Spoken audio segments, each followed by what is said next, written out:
Magandang araw, Mr. June! Magandang araw, Sir Maling Sir!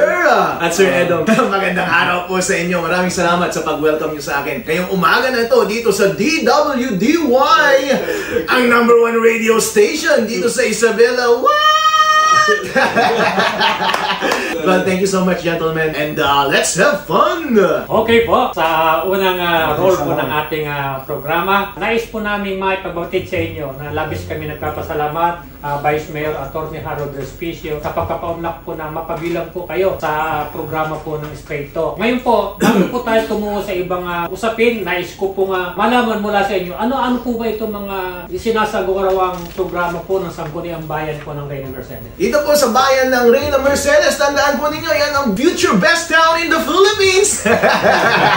Sa tulong po ng ating mahal na mayor na si Maria Lourdes Respicio Saguban, syempre, ang Sangguniang Bayan ng Reyna Mercedes ay walang magagawa yan kung hindi nakikipag-cooperate or hindi natin kasama at kaibigan ng ating mayor na si Mayor Malu Respicio Saguban. And primarily, kung ano man ang magiging success na mangyayari sa ating bayan ay dahil ito sa gawain ng ating mayor na si Mayor Malu. At tingnan niyo po, napakagandang nangyayari dito sa ating bayan dahil napaka-aktibo ng ating sanggunian at ng ating executive department. Tuwang-tuwa po ang ating mga kababayan. Recently, yung project nila, tuwang-tuwa sila. Yung munisipyo and wheels, what? Napakaganda. I think ginagawa rin ito ng kawayan eh. Pumupunta yung Reyna Mercedes sa bawat barangay, napakalapit sa mga tao. At ito po, lahat ng serbisyo, kapag munisipyo on wheels, libre! Pag pupunta ka doon sa munisipyo mismo, may bayad kapag yung birth certificate correction. Pero lahat dito sa munisipyo on wheels, libre. Ang favorite ng mga kababayan natin dyan, yung libreng check-up, libreng mga gamot, libreng maintenance, libre lahat. Andun po yung napakagaling na doktor natin na si Dr. Paul Respicio. At ganoon din po yung mga correction ng inyong mga birth certificate. Napakamahal po magpa-correct ng birth certificate. Ang daming mga gustong mag-abroad. Sa mga taga-Reyna Mercedes, ang daming mga galing dyan dahil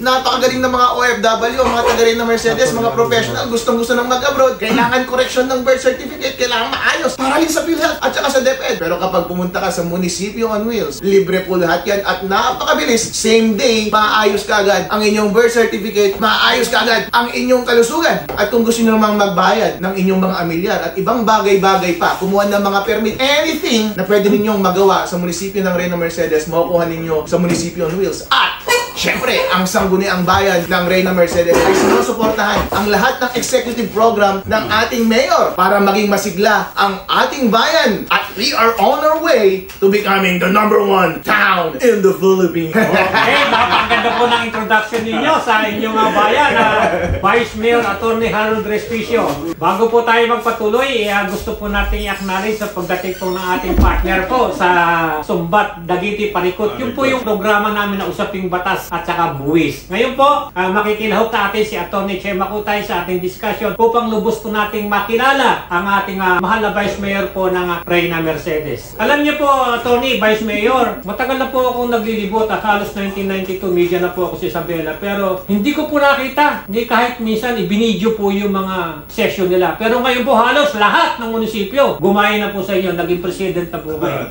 Sapagkat siguro normal lamang na malaman ng taong bayan kung ano pinag-uusapan dun sa loob. Dapat malaman talaga na walang itinatago ang Sangguniang Bayan at yun ay bukas sa opinyon ng publiko kung ano man ang dapat makita at marinig. Muli, bago tayo magpatuloy, pabatiin muna natin si Atty. Che Makutay Albert. Isa rin po siyang CPA lawyer. And magandang umaga po sa mga nanonood at saka tagapakinig ng ating programa. First time po na ma-meet ko si Atty. Harold Respicio.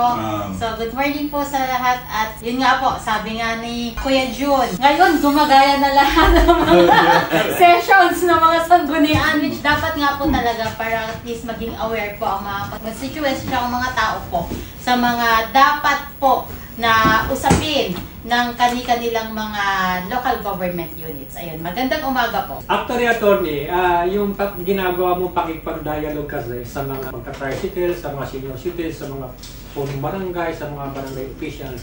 Ginagawa lang yan ng Chief Executive. Pero ngayon, marami na rin gumaya. May alam din ako ng mga Vice Mayor na ngayon. At hindi lang yan, hindi lang Vice Mayor. May mga punong barangay na rin na nakipag-dialogue sa kanilang mga constituents.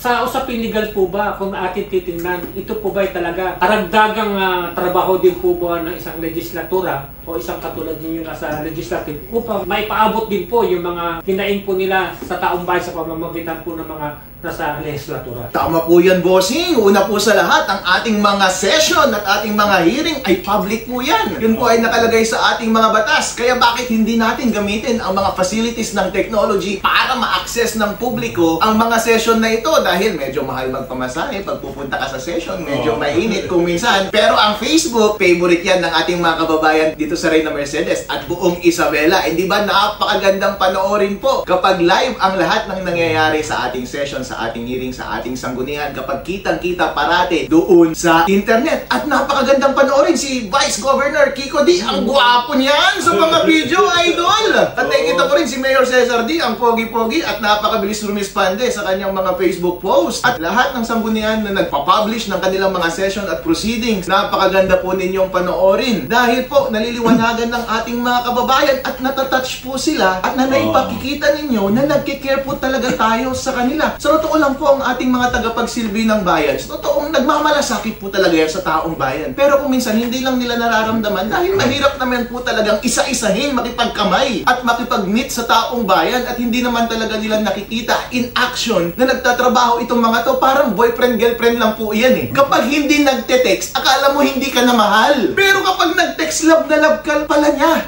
Ganun din po ang mga tagapagsilbi natin ng bayan. Love na love po tayo ng mga yan. Nagkikare po yung mga yan. Kaya buti na lang, mabilis tayong abutin sa pamamagitan ng social media. Kaya napakaganda po sa pamamagitan ng pagpapakita ng kanilang trabaho sa social media na ipapakita nila ang kanilang malasakit sa inyo at parati, araw-araw, sinasabi nila sa inyo, I love you, citizens of Isabela. At na-appreciate po yan ng ating mga kababayan at dahil doon, nagiging open yung communication, open yung access, nakapag-comment sila sa comment section at nararamdaman ng ating mga kababayan na lahat ng hinaing nila pwede nilang iparating at nawi-witness nila live na nasusolusyonan ang kanilang mga problema. So mas mabilis ang komunikasyon, mas mabilis ang trabaho, mas mabilis ang solusyon. Okay po. Ganda. Maganda po ang sagot. Attorney Choy Maputay, sa opinion po ninyo, tama po ba ito mga spare time po ng ating gobyerno, katulad ng mga vice mayor, ma-acto rin para sa gawain ng isang lingkod bayan? Ngayon po, nakita natin sa totoo lang, attorney, nung wala pa kayo, hindi pa kayo vice mayor, maraming mga vice mayor na tamad hindi sila nagpupunta sa mga sa totoo lang po, hindi sila nagpupunta ng barangay, tanghali pa kung gumising, alas 12, pagka gumising ng alas 12, marami pang dahilan. Pero simula po nung kayo, ay parang naging example po kayo at parang naging president kayo. At ito po ba nararapat din pa, nasa batas din ba ito na yung mga katulad nilang mga vice mayor, umakto rin bilang sa tunay na lingkod bayan? Ayan, kuya, kaya nga tumakbo ka para nga magsilbi sa mga tao, di ba? Pero yung ginagawa nga po, dapat talaga, hindi lang sa opisina ang ating mga vice mayor at ating mga sanggunian. Kasi po, ang isa sa kanilang mga duties and responsibilities ay magpasa po ng ordinansa at resolusyon na makakabuti para sa kanilang constituents. Paano ka magpapasa ng ordinansa at resolusyon kung hindi mo naman alam yung sitwasyon ng ating mga kababayan? Paano ka magsisilbi sa kanila? Paano ka magpropose ng ordinansa na makakabuti sa kanila kung hindi mo sila kilala, kung hindi mo alam ang sitwasyon nila? So dapat lang po talaga na lumabas ang ating mga lingkod bayan, kagaya ng ating vice mayors, kagaya ng ating mga sanggunian, para makita po nila ang sitwasyon sa baba. Sabi nga po nila, paano mo susolusyonan ng isang problema kung ang nakikita mo lang ay teorya, pero hindi mo nakikita ang isang sitwasyon. So, yung kay Vice Mayor Harold Respicio, talagang ginagaya ka talaga.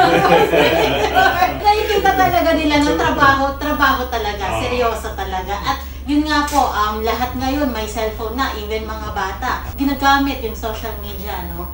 Mas mapadali ang pag-reach out ng mga tao sa ating mga tagapaglingkod bayan. Kumbaga, hindi ka na mamamasahe doon, hindi ka na pipila doon para ilabas ang yung saloobin. Doon nga lang po sa live session, pwede ka na mag-comment doon. So, at least po makikita ng ating mga lingkod bayan yung mga concerns ng mga tao. At natitake note po yun. At syempre, gagawa po ang ating lingkod bayan ng tamang programa, ordinansa at resolusyon para sa kanila. Okay. Yung pagiging awareness po ninyo, Attorney Harold, marami po talaga ang gumaya nito. At isa pa, natutuwa nga ako sapagkat Maski ang mga punong barangay ngayon binibidyo na rin nila yung session nila, pati yung mga hearing nila sa mga lupon, binibidyo na nila. Anong masasabi mo, Vice? Kasi parang ikaw ang nagbukas nito binuksan mo yung gate. Ano ang pwede mo maidagdag dito dahil matagal na panahon na walang ganito Ito ba blessing din ba sa ito pagkakapanalo mo bilang Vice Mayor o ito talaga yung advocacy mo, hindi ka pa man na pumapasok sa politiko? Gusto ko pong i-congratulate ang lahat ng mga bayan at lahat ng mga barangay at lahat ng mga bodies dito sa Isabela na kanilang isinasa publiko ang kanilang mga proceedings dahil mahalaga po yan para maintindihan ng tao ang lahat ng ating mga trabaho. At alam po natin na kapag ang isang bagay ay naisa publiko, sabi nga nila, nagbe-behave tayo ng mabuti kapag nakikita ng ibang tao. Kaya ito po ay maganda at mahalagang control para po kasi hindi natin maitago ang ating mga actions. At kapag nakikita ng kapitbahay natin ang ating mga ginagawa, meron tayong incentive para gumawa ng tama. Kaya mahalaga po talaga na i-publicize natin ang lahat ng ating mga gawain. As a matter of fact po, on the other hand, opportunity rin po ito ng ating mga public officials na i-present nila ang kanilang mga sarili at ang kanilang mga programa at ang kanilang napakagandang mga bayan para magkaroon ng mataas na espiritu ang kanilang mga kababayan at ma-encourage sila na mag-participate sa mga public processes para rin sa ikabubuti ng kanilang buhay. Kapag active po ang ating political process, mabilis ang palitan ng impormasyon,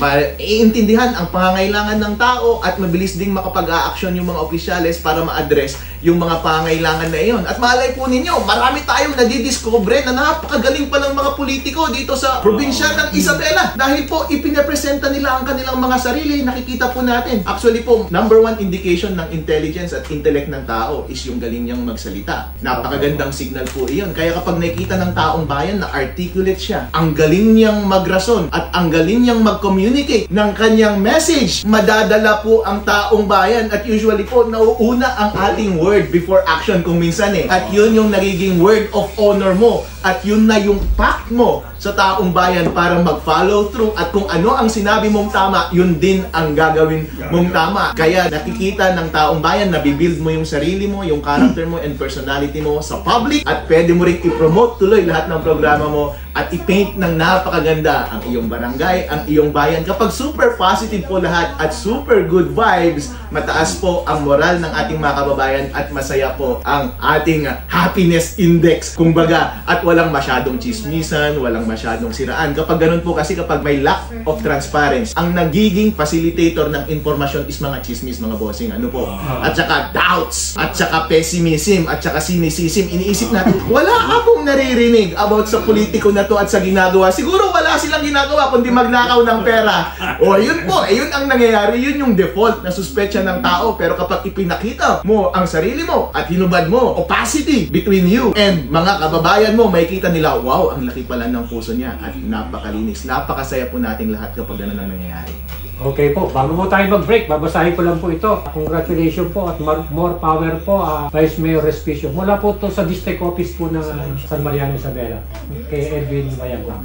Wow! San Mariano, isa sa mga favorite natin yan, nakapit bayan dito sa Isabela. Si Big Boy! Vice Mayor! Bobot Go! Siya yung Vice Mayor ngayon, pero ang Mayor ay ang kanyang napakaganda. Parang pang Miss Isabela ito, si Madam Si Mayor Madam Kung feeling ko, pwede pang sumali ito sa Miss Isabela Dapat ito ang Miss Isabela natin, napakaganda at napaka-sexy at napakagaling mag-communicate. Itong si Madam Mayor ng San Mariano. So cheers sa mga taga San Mariano and I wish you well and more success.